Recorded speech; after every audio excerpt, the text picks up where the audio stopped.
Yum, yum, yum! So, for today's video guys, magluluto tayo ng iskabetseng tilapia or yung tinatawag nating sweet and sour tilapia. So, ayan, ginisa ko na nga muna ang sibuyas, carrots, bell pepper, and luya. Ayan, so hindi ko na nasimulang videohan ang paggagayat ng aking ingredients nito para sa iskabetseng tilapia. So, ayan nga, pinagsama-sama ko na at ginigisa. Grabe, naamoy ko na yung sarap ng iskabetse. Bango. Grabe yung kalbo, Ito, ang bango no?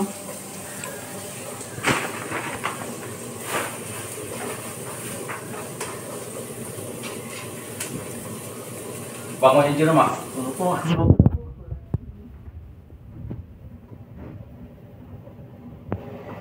Alright. Palambutin muna natin ng konti yung carrots.